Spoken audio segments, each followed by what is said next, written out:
And if you like the video or any other content on the channel, feel free to subscribe. This video will be going over my main salamanders after the June 2024 data slate. I have made a few changes since the last time I posted a Land Raider list for the Firestorm Assault Force. This list is exactly 2,000 points using the Firestorm Assault Force Detachment. I go over the enhancements for the list as well as a full breakdown and general game plan for each unit in the list, how the detachment rule and the stratagems benefit each unit. If there's anything I've missed or any questions about the list, please throw them in the comments. I try my best to answer each genuine question in the comments. Now let's go over the Salamanders Firestorm Assault list. I'm calling this one the Fire Drakes. It is 2,000 points exactly. Our warlord is Adrax Agatone, and for our characters we have Vulkan Histan, a captain in Gravis armored with the War-Tempered Artifice enhancement, a lieutenant with the Champion of Humanity enhancement with a Neo-Volkite and a Storm Shield. We have no battle line. For our other data sheets we have 6 Flamestorm Aggressors, a 6-man Blade Guard Veteran Squad, a 6-man Eradicator Squad with 2 Multi-Meltas, a 10-man Inferno Squad, 5 Infiltrators, a Balistus Dreadnought, a Land Raider Redeemer, and then finally for our allied units we have a Callidus Assassin. Now let's go over the Space Marine Army rule, Oath of Moment. If your army faction is Adeptus Astartes, at the start of your command phase, select one unit from your opponent's army. Until the start of your next command phase, that enemy unit is your Oath of Moment target. Each time a model with this ability makes an attack that targets your Oath of Moment target, you can re-roll the hit roll. This is a large boost to the damage of our army against that Oath target, especially with a few of the unit combinations in this list. Then we have the detachment rule for the Firestorm Assault Force, Close Range Eradication. Ranged weapons equipped by Adeptus Astartes models from your army have the Assault ability, and each time an attack is made with such a weapon that targets a unit within 12 inches, add 1 to the strength characteristic of that attack. This adds a lot of speed and range to the units in this list. A lot of this list is short range shooting, so being able to advance and shoot is a big bonus to this detachment. It is a shame we have no access to advance and charge with any stratagems, enhancements, or even a fallback and shoot stratagem. There is though a great selection of stratagems and a few good enhancements to go along with the detachment rule in Firestorm Assault Force. With a lot of Melta and Flamer weapons in this list, the +1 to strength to ranged weapons within 12 adds a lot more overall damage to the list than at first glance. Now for the enhancements in the list. We'll do the War-Tempered Artifice first. It is 25 points and all it does is add 3 strength to the characteristic of the bearer's melee weapons. It is kind of a points filler. The +3 to strength to melee weapons will really depend on the target this model is fighting. I did put it on the Captain in Gravis armor. For the most part, it should add +1 to wound on T5 or T10 targets, with the Power Fist now at strength 11 instead of the normal strength 8. And for the second enhancement, this is much more important to the list, Champion of Humanity, and this is on the Lieutenant who will be joining the Blade Champions in Adrax. While the bearer is leading a unit, models in that unit can ignore any or all modifiers to their characteristics and or any roll test made for them, excluding modifiers to saving throw. This is a very handy enhancement to have on a character model leading a unit, giving the unit a very powerful ignoring all modifiers except saving throw ability. I put this enhancement on the Lieutenant who joined the Adrax in the 6th Blade Guard, giving that already potent unit ignore modifiers and some other great abilities from the Lieutenant. I'll quickly run through the stratagems. I do have some videos on the channel that do go over these stratagems more in depth. This is just so you know what I'm talking about, and a little reference so you can go back and check if you need to. So our first stratagem is Armor of Content for 1 CP. Your opponent's shooting phase or the fight phase just after an enemy unit has selected its targets. 1 Adeptus Astartes unit from your army that was selected as the target of 1 or more of the attacking unit's attacks. Until the end of the phase, each time an attack targets your unit, worsen the armor penetration characteristic of that attack by 1. Then we have Burning Vengeance for 1 CP, battle tactic as well. Your opponent's shooting phase just after an enemy unit has resolved its attacks. 1 Adeptus Astartes transport unit from your army that was selected as a target of 1 or more of the attacking unit's attacks. 1 unit embarked within that transport can disembark as if it were your movement phase and then can shoot as if it were your shooting phase, but must target only that enemy unit when doing so, and can only do so if that enemy unit is an eligible target. Then we have Crucible of Battle for 1 CP, a battle tactic, and this is a big one. Your shooting or fight phase, 1 Adeptus Astartes infantry units from your army that was not selected to shoot or fight this phase until the end of the phase. Each time a model in your unit makes an attack that targets the closest eligible target within 6 inches, add 1 to the wound roll. Then we have Immolation Protocols for 2 CP, a little more expensive, but also a good one. In your shooting phase, 1 Adeptus Astartes unit from your army that was not selected to shoot this phase until the end of the phase. Torrent weapons equipped by models in that unit have the Devastating Wounds ability. Then we have Onslaught of Fire for 1 CP. Your shooting phase, 1 Adeptus Astartes unit from your army that disembarked from a transport this turn and has not been selected to shoot this phase. Till the end of the phase, each time a model in your unit makes a ranged attack that targets the closest eligible target within 12 inches, add 1 to the hit roll. If 1 or more enemy models are destroyed as a result of any of those attacks, select one of those destroyed models. That destroyed model's unit must take a Battle Shock test. And then finally, we have Rapid Embarkation for 1 CP. At the end of the fight phase, so that it can be your fight phase or the opponent's fight phase, 1 Adeptus Astartes transport unit from your army that has no models embarked within it, and 1 Adeptus Astartes unit from your army wholly within 6 inches of that transport. Your infantry can embark within that transport. There is restrictions with this one. You cannot target an infantry unit that is within engagement range of 1 or more enemy units, and that cannot normally embark within that transport or that disembarked from a transport this turn. Now let's go over the units in this list. We'll start off with our Warlord Adrax Agatone, and he's going to be attached to a Lieutenant with 6 Blade Guard. This is our Warlord unit as well as the best melee unit in the list. There's quite a few parts that make up this unit. We could use Assault Intercessors, but they do not have the same staying power as Blade Guard veterans. Adrax's ability Onto the Anvil gives his units melee attacks, re-roll the wound roll. The Lieutenant's data sheet abilities gives the unit lethal hits and fallback and charge. The Champion of Humanity enhancement on the Lieutenant gives the unit ignore modifiers, excluding saving throws. Quite the potent melee unit.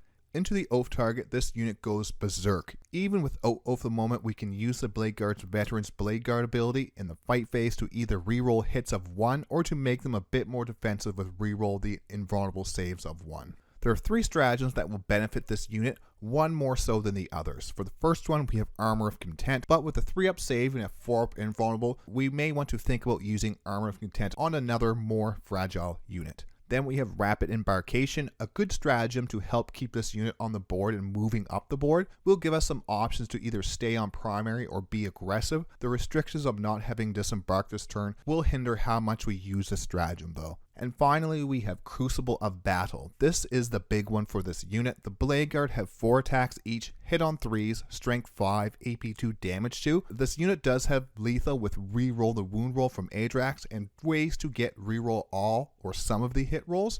The strength 5 on the weapons does make them a bit less lethal until Crucible of Battle adds that +1 to the wound roll.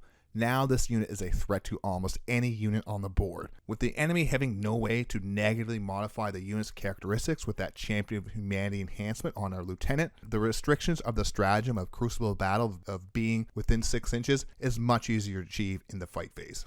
And for a game plan for this unit, I usually start this unit in the Land Raider, since I want to use the larger capacity of the Redeemer for the Gravis Captain attached to the 6 aggressors. The Land Raider with Assault Ramp can move up the board, keeping this unit protected, only to have them come charging out into the enemy in the charge phase. This is one of the few units with an invulnerable save in my list. Depending on the opponent, this may end up being a very aggressive push unit. With the Redeemer being quite the potent center objective holder with its dangerous Overwatch, this unit may end up being free to terrorize the enemy more often than not. Like the Eradicators and the Balistus, choosing the right targets to attack without putting these important units out in the open for a devastating counterattack will be important to winning the game. Adrax does have a second ability that does reduce the OC of enemy units with engagement range by half, but it rarely comes up where it makes a difference. Once in a while it does, but it's not something I've really planned for. We also have Vulkan Hastan with 10 Infernus Marines. This unit is going to have a simple task. Use Vulkan Hastan's Seeker of the Unfound ability to select an objective at the start of the game. Vulkan gains some benefits if we can get him and his unit onto that objective, so let's get him onto that objective and hold it all game. If in range of that objective that Vulkan has selected, Vulkan's model gains a 4-up Feel No Pain, Leadership of 5, and OC of 10. Along with his 10 Infernus Marines, we will have a total of 20 OC on that objective with a very scary Overwatch threat. We want Vulkan to hold that objective all game, as well as use his Forge Father ability to boost the overall damage of this list. We want to try our best to be using this ability every shooting phase. 24 inches and visible in the shooting phase will be a challenge, but not impossible. Giving the already deadly Land Raider Redeemers reroll the wound roll will really hurt. The unit can be a threat on its own with the Immolation Protocols, giving the Infernus Marines 10d6 Flamer Shots, devastating wounds. Use that against the Forge Father target to gain reroll the wound roll for some extra heat. Next, we have the Captain and Gravis armor with the 6 Flamestorm Aggressors. This is the unit that was hurt the most by the June data slate. It is still one of my favorite looking units that still has its place in the list. It can still do all the things it used to be able to do, just at a more expensive CP cost. This is also a very expensive unit that does need to be within 12 inches to do any sort of damage, which is the reason I still bring the now more expensive Land Raider Redeemer in my list.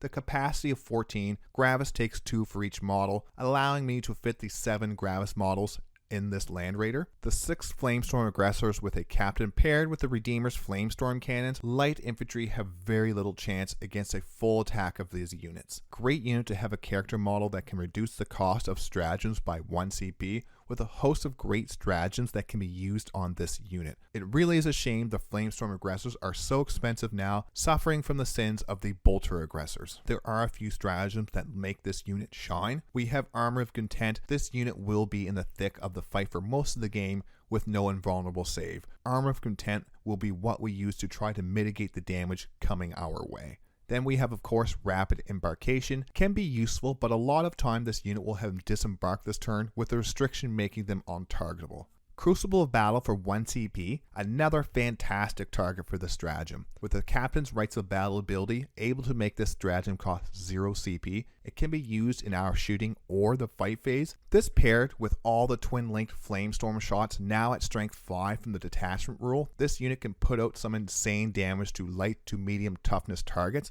+1 to wound on the strength 8, AP 2, damage 2, twin-linked Power Fist in melee is scary. Then we have Immolation Protocols. For 2 CP, this was the stratagem most hurt by the change to the CP modifying abilities. Now only able to reduce the cost to 1 CP and not able to double up. It is still though a great way to punch up into those higher toughness targets. There's a lot of luck with this combination though. We need to roll high on the amount of D6 +1 flame shots and then actually roll those 6s for the devastating wounds. Twin linked on those Flamestorm gauntlets does help though. For the game plan for this unit, this will be a great unit to hunt down important infantry targets or set up on objective with the insane Overwatch threat. At the points cost, I would rather play this unit a bit more aggressive. We will have them in the Redeemer, who already wants to be up close and personal with the enemy. There are a few tricks we can use with our Redeemer and this unit, and to that I will cover in the Land Raider Redeemer section. The Captain and Gravis armor adds a lot of flexibility to this unit. I like to have a general game plan for my units, but this list has a lot of units that can do more than just one thing, making it a lot more interesting to see what these units are going to do for us during the game. Next is our unit of 6 Eradicators. Close range eradication detachment rule can be used to bring the Melta weapons up to strength 10, which will make a big difference into toughness 9 or toughness 10 targets. The Eradicators have to be within 12 inches for the +1 to strength to take effect, which does bring them closer to the enemy counterattack, but with a range of 18, plus wanting to bring these from reserves or in a Land Raider, getting them within 12 inches should be easy enough. We do have to have them within 9 to get the +2 damage from the Melta 2. Try to make sure it will not leave them too open to a big counterattack. If we can get this unit within 6 inches of an enemy unit, we can use Crucible Battle for 1 CP to give this unit +1 to the wound roll, giving this unit into vehicle or monster units 4 Melta shots hitting on 3s, 2 Melta shots hitting on 4s, strength 10, AP 2, D6 +2 damage, rerolling our hits, wounds, and damage roll from the Eradicators datasheet ability. Very potent into the right target. If the Eradicators have not disembarked from a transport this turn, we could have one of our 2 Land Raiders, if empty and wholly within 6 inches of this Eradicator unit, to use Rapid Embarkation to put the Eradicators inside a Land Raider to keep them safe for future turns. No invulnerable save with a toughness of 6, 3 wounds per model, paired with cover and armor of content, these Eradicators should be a tough unit to take down with small arms fire. High AP with a damage of 3 weapons will tear this unit apart though. It is one of our few true anti-tank units in the list. Smart movement and target priority will be important to getting the most out of this unit. It will have a target on its back as soon as it is on the board. It is too dangerous for the opponent to ignore. This unit has a lot of different options in this list. We could put the 6 Eradicators in one of the Land Raiders, drive up the board and dare anything within 18 inches to shoot at the Land Raider, which we could then use Burning Vengeance to jump out of the Land Raider and shoot at the enemy who shot at the Land Raider with the Eradicators. With this list though, I usually like to put them in strategic reserves. The Land Raider option does get used from time to time though. Strategic reserves do risk being screened out or having to bring these in at less than ideal positions. It does keep them safe from enemy attacks though until we need them. We want to be shooting this unit into monster or vehicle units to get the most of their reroll hits, wounds, and damage against those particular targets. We can use Vulkan Hastan to nominate an enemy unit for our entire army to reroll a wound if targeted by a torrent or Melta weapon, so you can maybe target an infantry unit and get reroll your wounds with this unit as well. But for now, you want to be shooting them into monster vehicles until there's pretty much none of them left. Here we have our 1 unit of Infiltrators. This unit will be my home objective holder. Their Omni Scrambler's ability gives them an aura of no reserves, can be set up within 12 inches of models in this unit, making a fantastic home objective and backline screening unit. Paired with the Balistus Dreadnought, our home objective and backlines should be safe from any deep strikes. I want to have this unit in cover if I can. Omni Scramblers will protect from deep strike or reserve charges, but they still can be shot at. Armor of Content will help keep them alive when they are targeted. We want to have this unit spread out to make the Omni Scramblers aura as large as possible. Hiding them in a building bunched up is probably not the best use of them.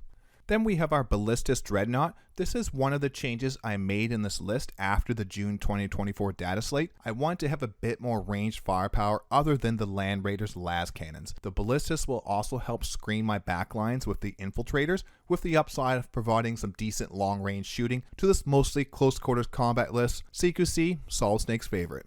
At toughness 10 and 12 wounds, it will be able to take a fair bit of damage as well. It's not just a glass cannon unit. One of the hover tank variants would be a good choice as well. Sadly, I do not have any yet, and with the Salamanders and Custodes, I do prefer to make lists with models I own to give a hands-on experience with the models in these lists. The game plan for this unit is to have it lurking in our deployment all game, screening our backlines. It is a tough unit, but we want to be careful with it. The Ballistus is one of the few long-range shooting units we have in this list. I want to pick my targets carefully. It is not worth losing this unit to get a few shots on a low priority target.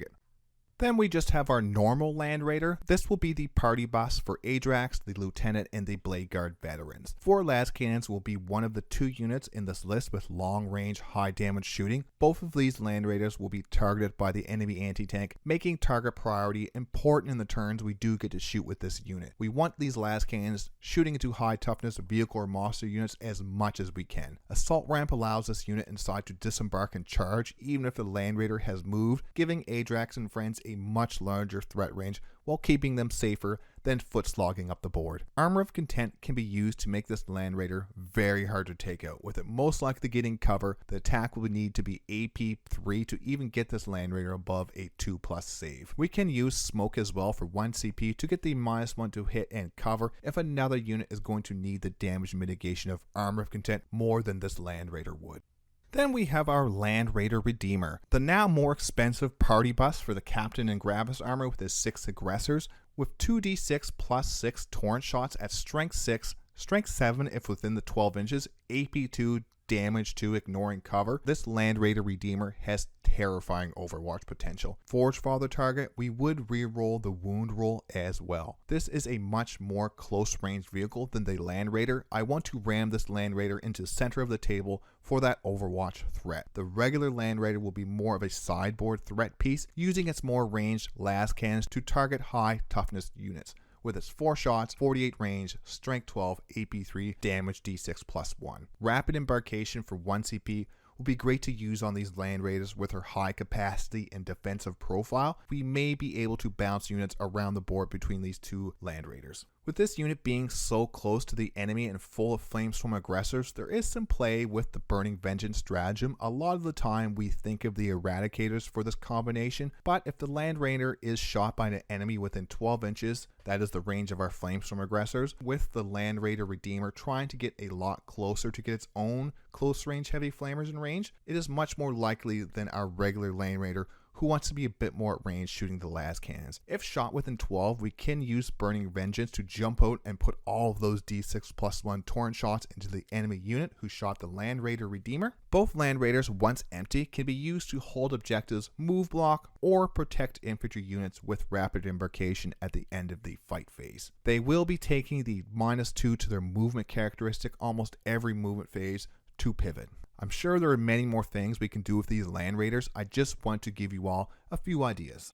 Next we have the Callidus Assassin. This is our best unit for scoring secondary points. Pariah Nexus has a lot of the complete at the end of the opponent's next turn to complete. A lone op model with the ability to redeploy every battle round is very helpful for this list. We can also use her to negate enemy stratagems or drain CP by dropping her within 12 inches of a target, causing all stratagems used within 12 inches of the Callidus Assassin to cost an extra CP. It can be very powerful when the enemy has 1 CP. Even at 0 CP, we can use her to stop any stratagems that could be reduced to stratagem cost of 0. So like Rites of Battle, if someone wants to use a Space Marine Captain's Rites of Battle, you drop her within there and it'll add 1 CP to the cost. Even with Rites of Battle, they still will not be able to use the stratagem. We do have to be very careful when placing her on the board though. She can be a very important unit to our secondary scoring. We do not want to get her killed early on in the game.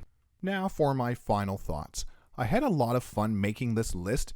It really made me appreciate the difference in Salamander's themed list between some of the other Space Marine sub-factions. The Melta and Torrent weapons focus just felt fun. I think this will be a strong competitive list as well as a fun list to play with friends because of all the flavor in the list. For competitive games, we may want to add a tank or two into the list, possibly one of the repulsor variants, but for now, I do like the feel of this list. I have had a lot of success playing it in recent games. I hope you enjoyed the video as much as I enjoyed making this one. If you have any questions, feel free to throw them in the comments. Thanks for watching. Thanks for stopping by.